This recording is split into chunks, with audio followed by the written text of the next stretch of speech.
Há uma questão que queria abordar consigo, porque era a questão do número de mortos no hospital que saiu uma notícia de que afinal alguém desmentiu e que havia só um morto nesse dia. Quer esclarecer essa situação? Olha, José Carlos Castro, agradeço muito a pergunta.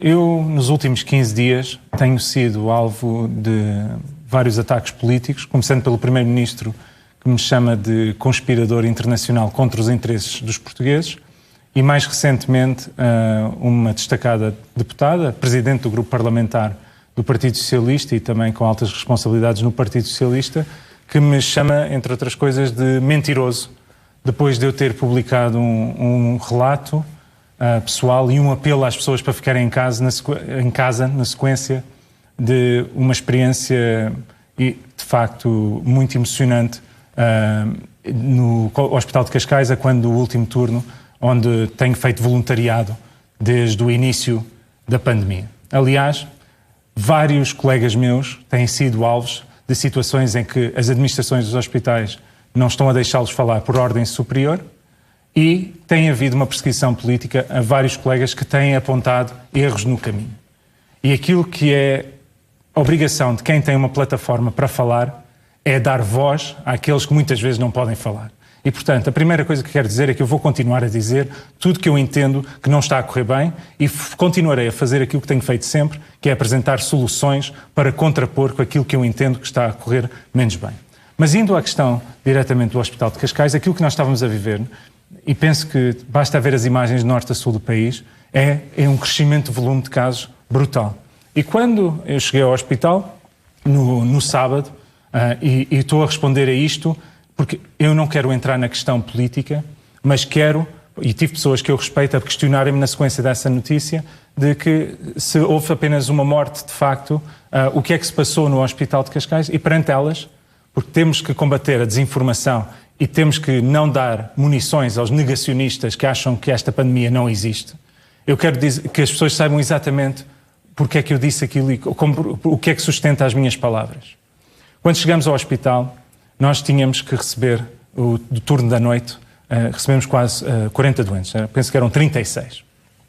Eu recordo que no Hospital de Cascais, um hospital de pequena média dimensão, o Covidário, que é o espaço no serviço de urgência onde nós recebemos os suspeitos de Covid, nós recebíamos, em média, 10 doentes, na época de março, abril, 14, 15, eu lembro-me de um dia mau de 19, eu tenho o comparativo de semana a semana, de estar lá todas as semanas ao sábado. De facto, eu não estive lá em dezembro e depois interrompi porque tive Covid e regressei. E quando regresso, tem esta realidade explosiva de ter o dobro, objetivamente, de casos de pessoas no Covidário. E outro cenário, que é grande parte deles serem Covid positivo. Antes, a maioria não era Covid positivo. Para além disto, muitos deles em casos gravíssimos, a precisarem de ventilação não invasiva, a precisarem de cuidados intensivos.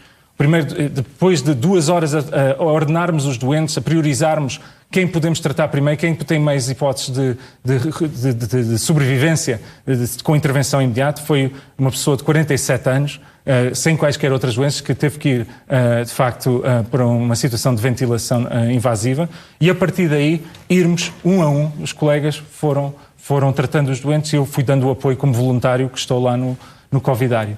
E aquilo que eu transmiti foi este cenário de catástrofe, de ter que priorizar, de termos que lidar com o volume de doentes aos quais nós estamos habituados, e assisti, eu próprio, com os meus olhos. E as pessoas ou acreditam ou não acreditam, podem corroborar os meus colegas que lá estavam. Assisti a 5 telefonemas a famílias a informar da triste notícia de terem perdido um ente querido, naquele contexto. E eu recordo que desde o início da pandemia, um dia mau era, de facto, quando perdíamos um doente.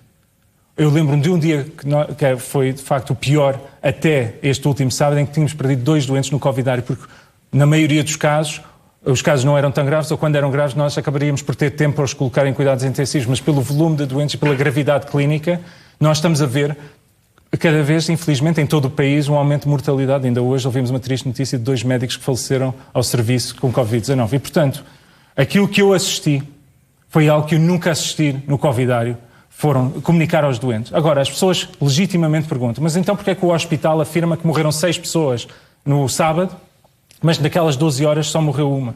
E há várias explicações que eu acho que são importantes para esclarecer isto de uma vez por todas. Há, de facto, alguns óbitos que infelizmente ocorreram antes do turno começar e que foram comunicados no decorrer do turno. E há situações em que, de facto, os registros dos óbitos, nas certidões de óbito, acabam por ser um pouco mais tarde, porque quem está dentro do covidário, e é importante as pessoas perceberem isto, estão todas equipadas, estão a tratar dos doentes, a certidão de óbito digital acaba por ser feita mais tarde e, portanto, há discrepâncias em termos de algumas horas por vezes em termos de registros. Mas aquilo que o próprio hospital reconhece no comunicado é que foi um dia, até aquele momento, superior à média daquilo que o hospital tinha verificado. E, infelizmente, é uma realidade que estamos a ver em crescendo em todo o país. O que não pode acontecer é tentar, de facto, transformar um momento que teve o único propósito de apelar às pessoas para ficar em casa, para cumprirem com aquilo que o governo estava a dizer, apelar para se fechar as escolas, para descredibilizar aquilo apenas com finalidades políticas que nada contribuem para acabar com esta tragédia que é a Covid-19 no nosso país e no mundo. E, portanto, deixo um apelo a todos para que continuem a acreditar em quem sempre lutou para lhes dar confiança, e não aceitarei nunca, e que a minha voz não me doa, para que quem tente descredibilizar-me na praça pública, que eu possa ter plataformas como estas para poder explicar taxativamente aquilo que se passa e para as pessoas perceberem que podem confiar na classe médica, podem confiar nos profissionais de saúde que estão a dar tudo por tudo. Não precisamos de política, precisamos de ciência para acabar com esta pandemia. Muito obrigado. Está feito o esclarecimento.